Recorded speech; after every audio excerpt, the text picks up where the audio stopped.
And here I thought there would be like a cooldown chapter this week, but nah, Gege is still going full throttle. Sukuna's already in the bath. Kenjaku is actually with Sukuna and Uraume in this chapter, and they don't separate really until the end. And one of the coolest characters in the series just got bodied. And I'm not gonna lie, that caught me way off guard. I didn't expect him to be just offed that quickly. I made a discussion / predictions video based on chapter 215. It is as if Gege saw my video and just said, I'm gonna just do the complete inverse of everything that's in this video. I want to first talk about the lore of the bath ritual. This is the focal point of the chapter pretty much to me, and the ritual is exactly what everyone expected it to be in concept. A solution of cursed energy is created by grinding and straining organisms chosen in a Kadoku ritual, and then the vessel pretty much marinates like a chicken in barbecue sauce for 10 months and 10 days. But this way of doing things was mainly for object-like vessels, so families back in the day of the Heian era, or maybe before then, would have had cursed tools to protect themselves. It's pretty cool seeing the advancement of cursed tools. Now for the most part, you could just forge them yourself or buy them from some underground markets or something like that. But Sukuna and Uraume aren't doing it that way. They're doing it the demonic way.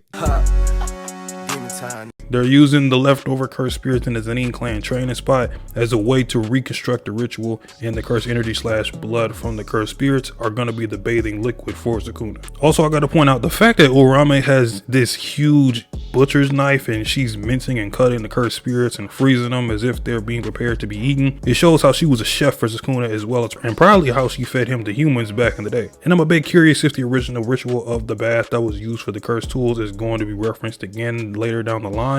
Or is that how Sukuna is going to get his OG cursed tools back? Who knows? Maybe those cursed tools were kind of a metaphor for dismantle and cleave.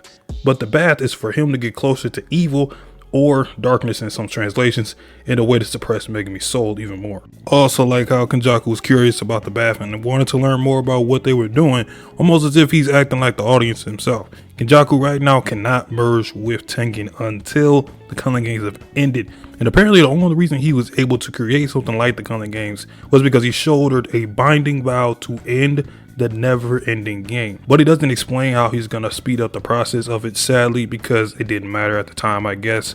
Also, Uraume doesn't care about Kenjaku at all anymore right now. Once she got back with Sukuna, she just wants him to just fuck off somewhere. The end of the never-ending game aspect really feels like a parallel to Geto, because Geto wanted to get rid of the cycle of sorcerers having to save non-humans from curses, and in the midst of that potentially losing sorcerer lives. Also, another one with Yuji and Sukuna, how he said Yuji's part of the reason why the cycle of curses is going to keep going with Sukuna. Really interesting to see this cycle thing come into play with multiple characters and for different reasons.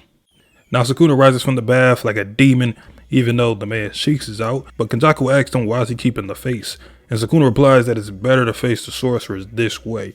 I think this means that he wants to use Megami's face for psychological reasons, like what he's doing up against Yorozu, but this does give us some hope of seeing Sukuna's actual face and appearance. Who knows, maybe Sukuna's full form doesn't look anything like Itadori, maybe he looks completely different.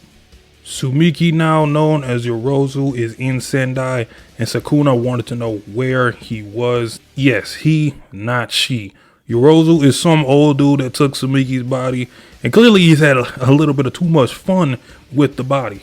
Now Yorozu in Sendai, and Sukuna is heading there. In order for Megami's soul to really be sunken into the darkness, killing the vessel's body, Sumiki would do just the trick. Also, I kind of like the banner between Kenjaku, Uraume, and Sukuna.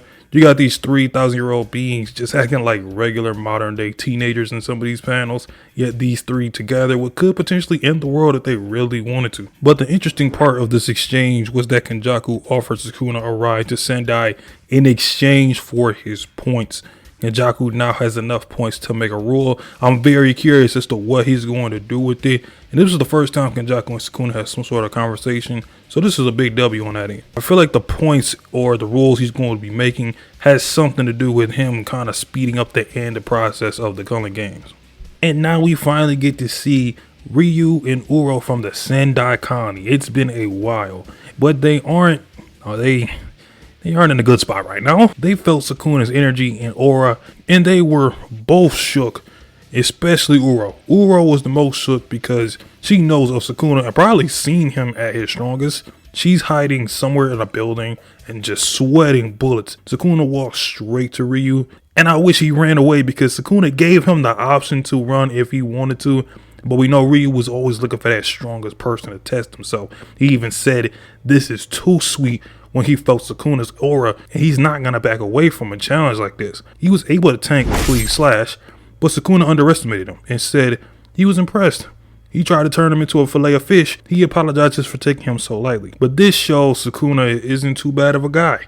Until he then proceeds to blitz Ryu so fast he couldn't fire off a granite blast and couldn't react to Sukuna's speed, and Ryu got turned into a 3-piece dinner. I wasn't expecting Ryu to run into Sukuna at all, and damn, they just took my boy Ryu out. At this point, Uro, stay hidden. You do not want any of this monster that's in Sendai right now.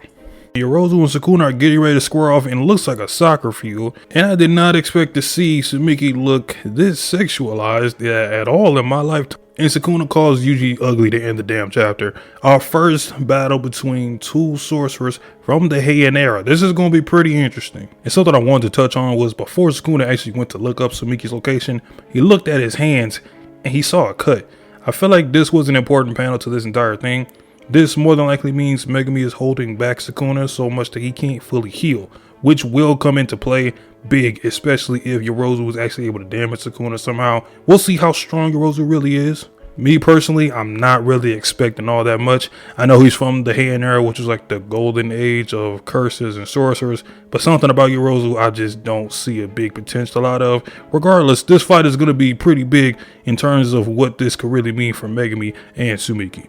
Pretty jam-packed chapter from the lore on the bath ritual, and Sukuna is trying to regain his full body, but Sukuna just single-handedly taking people out one by one.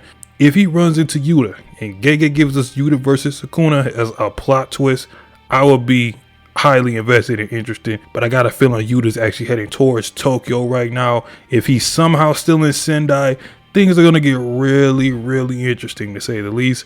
Also, let me know down below, who do you think will actually fight Uraume? We know Kenjaku and Sukuna are bound to fight other sorcerers, but what about the chef Uraume?